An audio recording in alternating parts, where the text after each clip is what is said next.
All right. Hello, everyone. My name is Catherine, and I work with SEB Housing, and this is the information session for the 65 affordable rental units being offered at the Devon at Weiss Farm in Stoneham. So the purpose of this session is to give a little bit of background information on the available units.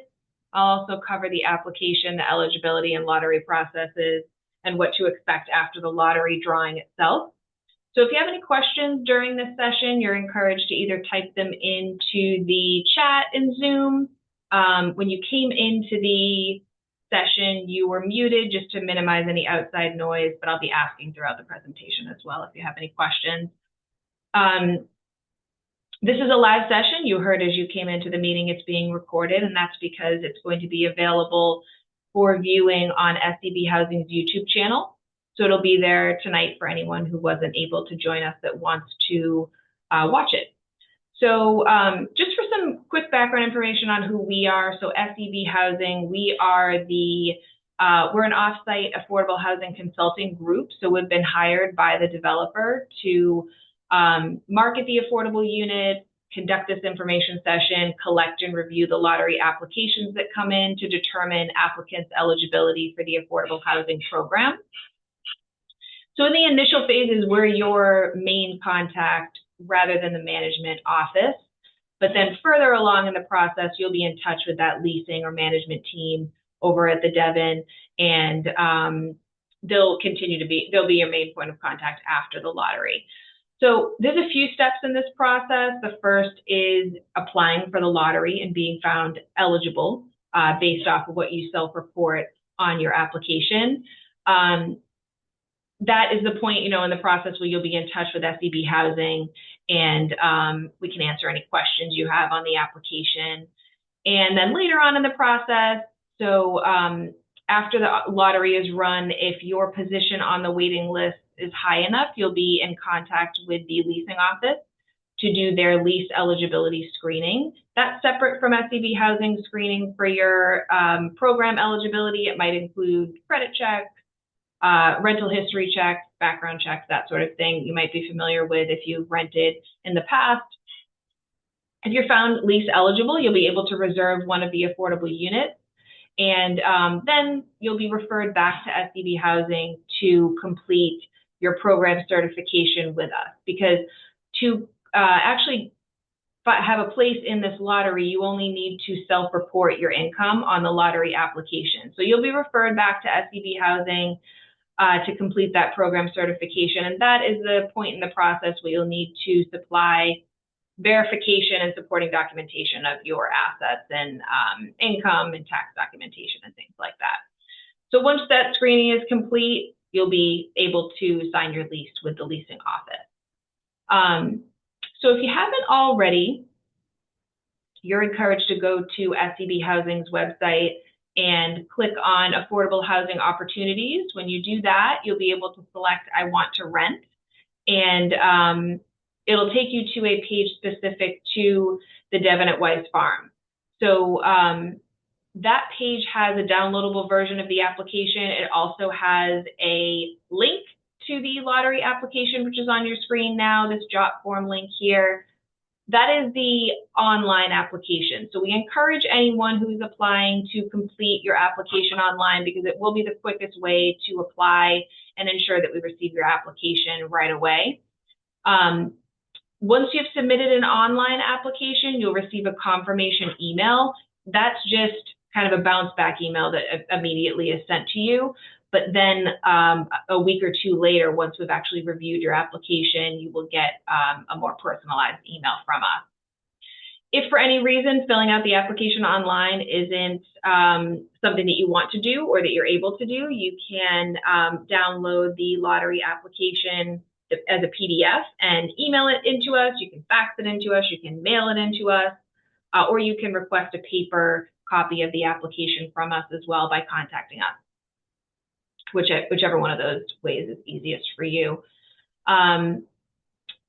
You're encouraged to get the application in early. It's fairly brief, shouldn't take you all that long to complete, because again, there's no supporting documentation that you need to collect at this early stage, but you will be required to do that after the lottery. Applications are due by April 11th, and You do not need to be a resident of Stoneham to apply for this lottery. Sometimes that question comes up. However, there will be some affordable units that will have local preference for residents of Stoneham, or applicants who work full-time within the town. So I'll talk a little bit more about that, but definitely should not discourage anyone from applying who isn't already living in Stoneham. And then Jennifer, are you here from the Devon? I am here for the Devon. I'm a Stoneham resident. Oh, awesome. Yeah. Yes. But you're not with the agency, right? No, I'm not. I'm not. I'm in touch with someone. I'm in touch with someone over there who is named Jennifer, and I wasn't sure if she was on the call or not. That's no, it's not me. Got it. So just for some background information on the apartment. So the Devon does have a website. It's on your screen right now. So the Devon@weissfarm.com. And if you haven't already checked that out, there is some additional images over there, some renderings of the property, information on amenities that you can take a look at. We've been told that the first leases will be available for move-ins in early to mid-July, but the management team does anticipate that they'll be pre-leasing apartments beginning soon after the lottery in April. So there won't be much of a delay after the lottery to get the process started, but the leases may not be available until July. So this is a newly constructed community. There's going to be a total of 259 apartments and townhomes located at the site. 65 of those apartments will be affordable, made available only to households who qualify for the affordable housing program, meaning that their total household income is no more than 80% of the Stoneham, Boston area median income.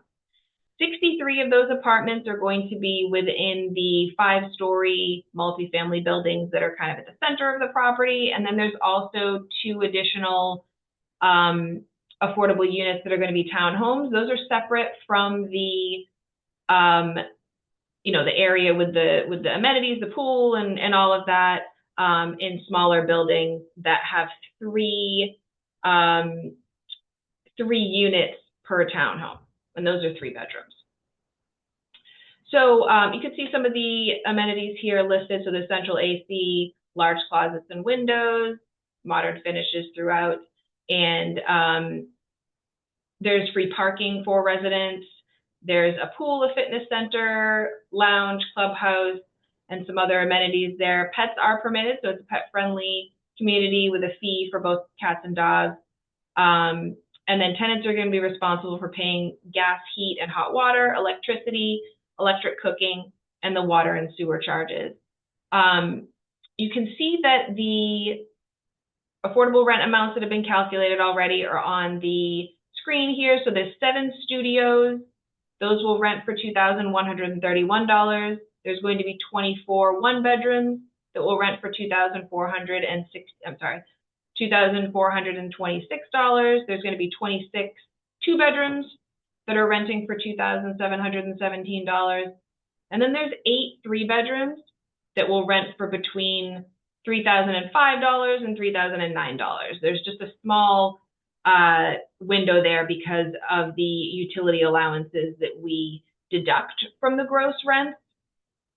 So not to get too much into the weeds here, but the townhomes will actually be $4 cheaper because of the utilities that tenants will pay at that unit type.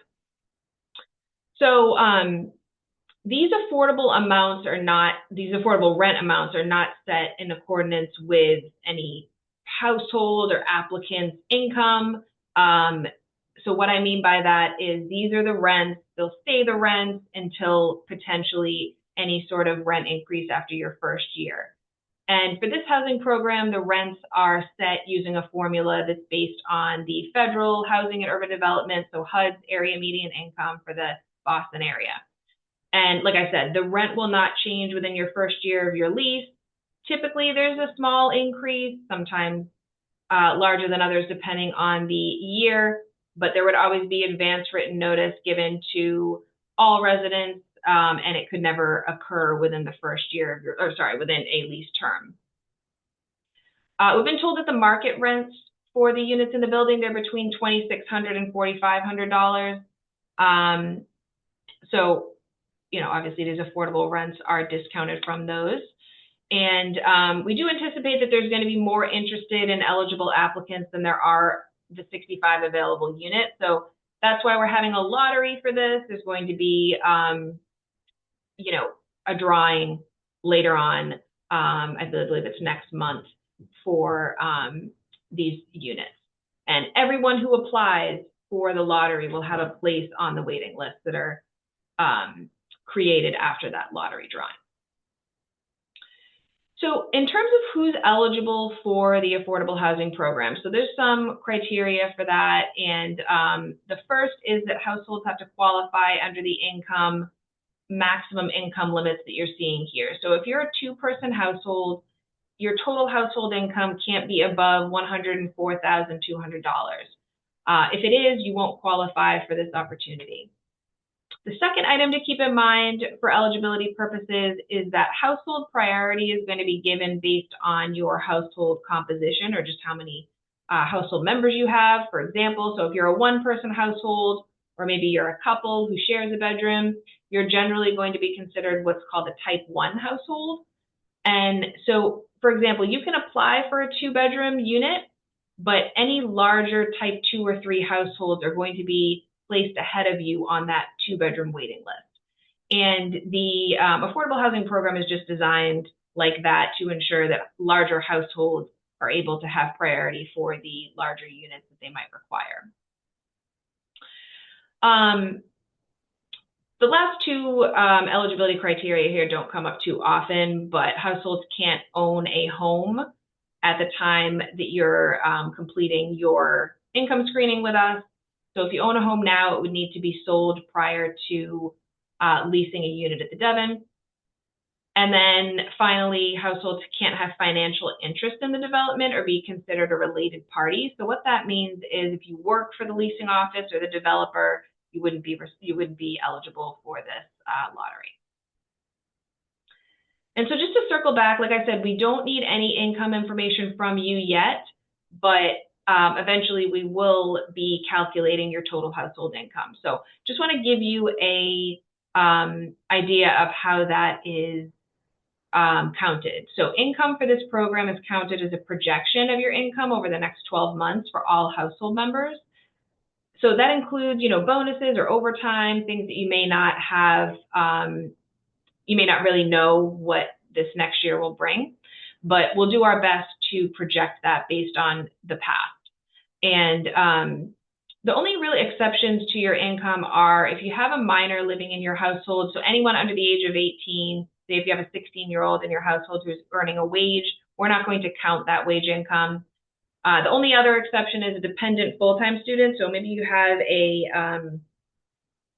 college student who's living with you, and if they're also working and earning a wage, we would only count the first $480 of their wages when determining your total household income for eligibility. It is gross income that we need to count, so not the net income, but the amount that you make before taxes. So most of us aren't taking home your full salary that's listed on your pay stub, but this housing program does require that we calculate it that way.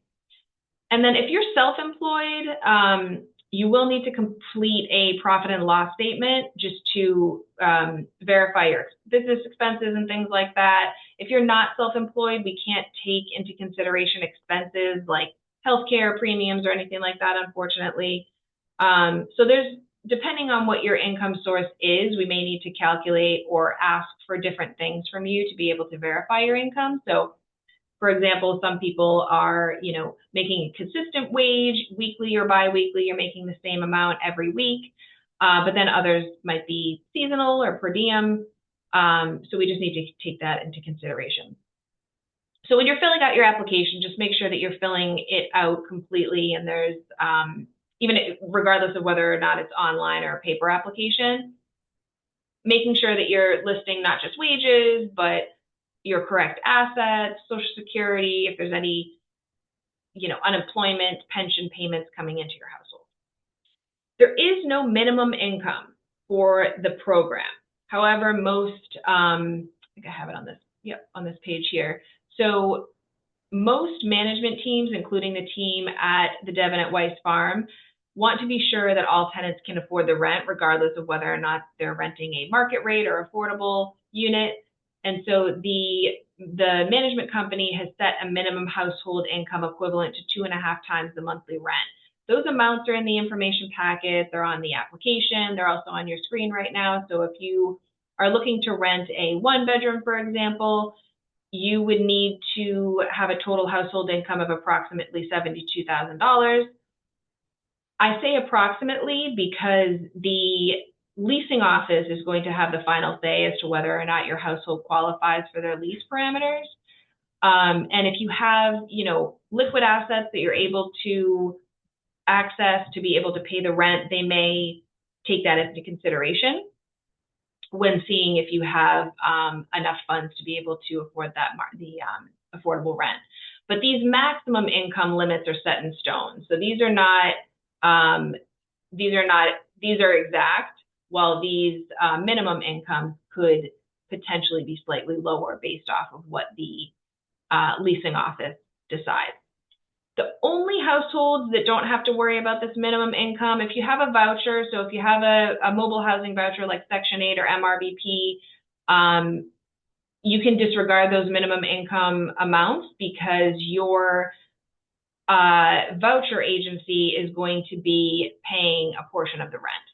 So you don't have to worry about those. There's no asset limit for affordable rental opportunities. So you might have a significant amount of assets. Maybe you're retired, you're looking to downsize. So just keep that in mind. We will still need to collect information related to your assets though. So even though there's no limit, we do need to, ask for bank statements and things like that when the time comes. And that's because if there's any income that's being generated by those assets, we will have to count it as a source of your income. Okay, so as I mentioned earlier, if you're interested, we encourage you to get the application in just to get the process started. When you're filling out that application, if you think that you might be interested in more than one unit size, so maybe a studio and a 1-bedroom, you should indicate that on your application. So select however many unit sizes that you're interested in. There's no downside to doing that, but there is a potential downside if you only apply for, say, a studio and you may have considered a 1-bedroom. And the downside would be that if the waiting lists are going to be generated after the lottery, and they might be quite long. So you would be at the bottom of the waiting list if you decide later that you want to rent or you would consider renting a 1-bedroom. So make sure you indicate if you're interested in more than one unit size.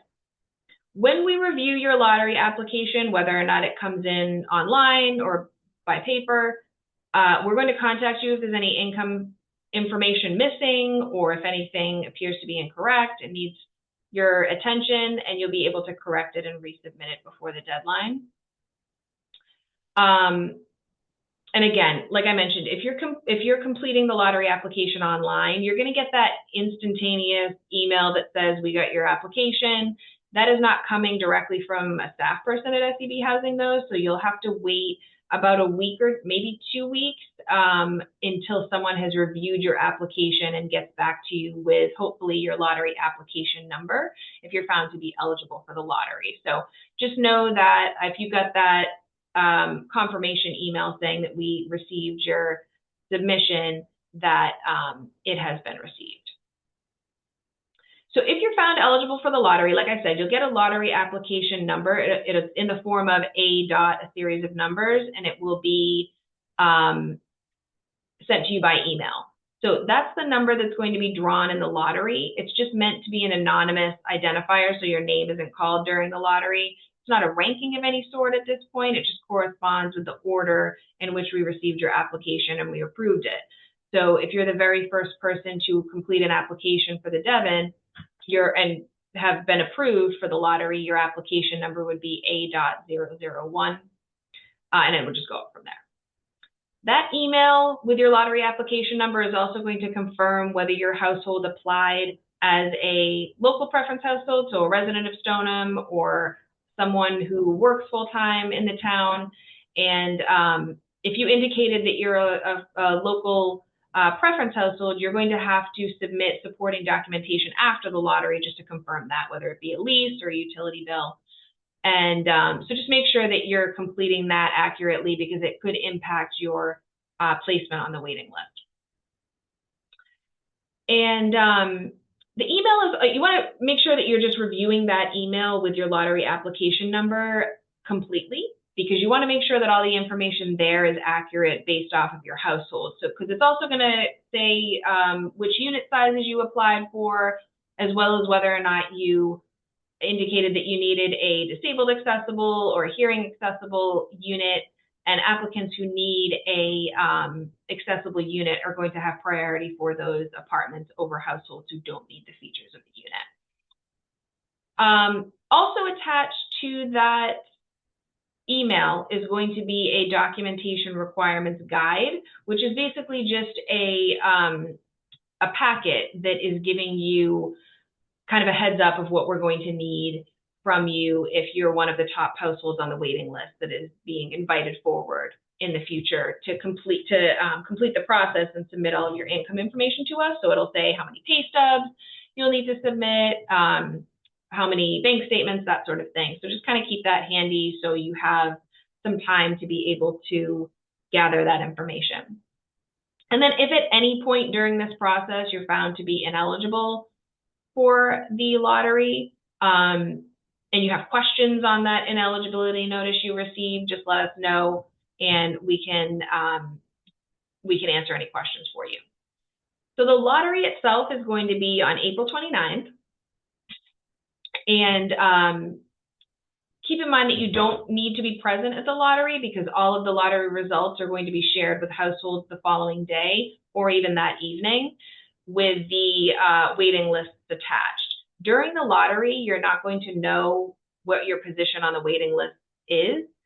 Sometimes, you think of a lottery, you think, there's going to be 65 winners because there's 65 units, but that's not how these lotteries work. It's really just, the purpose of the lottery is really just to establish an order of priority on our waiting list that we have to generate after the lottery itself. So in general, it is beneficial for you to be called earlier, but it might not be the deciding factor as to whether or not you'll be moving forward in the process. So an example of that is if a type 1 household is drawn first in the lottery, but they've only applied for a 2-bedroom apartment, they're still going to be behind all type 2 households on that 2-bedroom waiting list.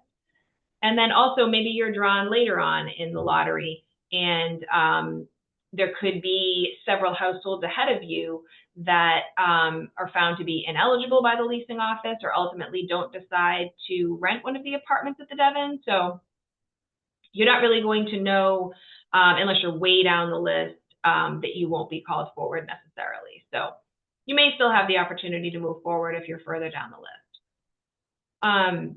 So like I said, right after the lottery, we're going to take all of the drawing results and generate the waiting list. We're going to take local preference into consideration. We're going to take whether or not you require a accessible household into consideration, and then we do our best to send those waiting lists out that same evening to everybody who is part of this lottery. But at the very latest, you'll get it the next morning. And so when you're reviewing that email, you're going to look at the waiting list, and you're going to see where your lottery application number is on each waiting list. And if you're one of the top households that's highlighted in green, the number is highlighted in green, you'll be moving forward to apply for a lease with the leasing office over at the management team there. So, and again, keep in mind that lease screening that the management team at the Devon is going to do is separate from what SEB Housing is doing in terms of confirming your eligibility screening, or program eligibility. So you'll be in touch with them within about 5 days to schedule an appointment with the leasing office, and it's possible or likely that they will be screening more households than there are available units. So for example, for this lottery, there's 7 studio units. but it's likely that more than 7 households will be invited from the waiting list to complete the lease screening. This is common practice for management companies because leasing units is often slowed down by households who don't respond or who don't qualify. So for everybody involved, they want to make sure that they're speeding the process along. And that's part of the reason that we want to make sure that if you're currently renting somewhere, even if you're towards the top of the waiting list, you don't want to let your landlord know or give them notice right away that you're leaving and moving into this place at Devon, because there's still a couple screening processes that you need to go through after the lottery. If you are lease approved, that's the point in the process where it's beneficial for you to have a spot towards the top of the waiting list, because you will be, if you're the top household, for example, on the 1-bedroom waiting list, you're going to have the first choice at reserving one of the 1-bedroom affordable units. And that's true even if someone behind you finishes the process earlier, because the waiting list order is going to be honored by the leasing office when they are offering units to applicants. And then once, like I mentioned earlier, once you've reserved that affordable apartment, the leasing office will let SCB Housing know, and we'll be able to collect that information from you to verify your income, assets, taxes, all that information. And hopefully you're able to get that to us within about 10 days. We'll work with you though. It's a lot of information that needs to come in, and a lot of times applicants do not submit everything all at once, which is completely understandable. You'll be sent a incomplete notice from us, and we'll go back and forth and work with you to get that completed application. Our program certifications are good for 6 months. So if there's any reason you're moving into an apartment 6 months or more after completing this application process with us, you might have to submit updated information. But I don't anticipate that being the case for many lottery applicants, because these apartments are going to be, if you're being screened in April and the apartments are ready in or July, you should be fine there. And once you're leased, you don't have any more screenings to do until your lease renewal date. So if you sign a lease, say for July 1st, and probably around this time next year, or maybe April or May, the leasing office is going to be contacting you for a recertification. And that's just something that if you're occupying a affordable apartment, you'll have to do that every year with the management team over there. And we hope that after the first year, you've loved living there and you want to stay. If you do, you just need to recertify your income with them.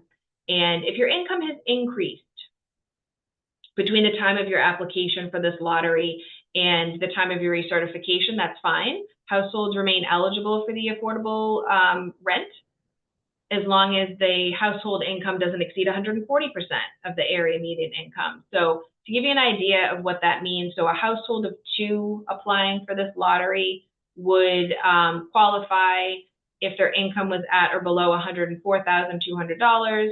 That same family next year could make up to $145,800 at the time of their recertification in order to remain eligible to rent an affordable apartment. So there's some wiggle room there. That's a question we get all the time, as to, if I get a new job or if someone gets a second job, am I still be able to rent the affordable apartment? And hopefully that is the case. That about covers everything I wanted to get through on the information package. Does anyone have any specific questions that I didn't touch on you want to ask while we're here?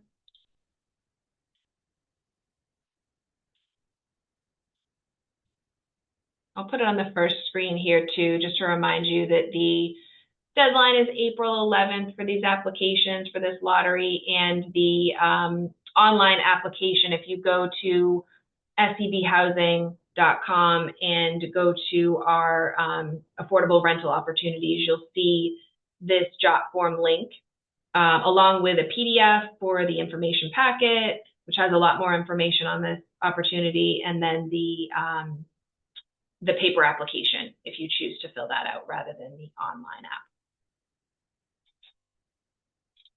All right, and we encourage you to get your application in. Any questions before then, you can email us too. If you think of something after tonight, you can email us at info@scbhousing.com, and we'll be happy to get back to you with any other questions. All right, thank you all for joining, and have a good evening.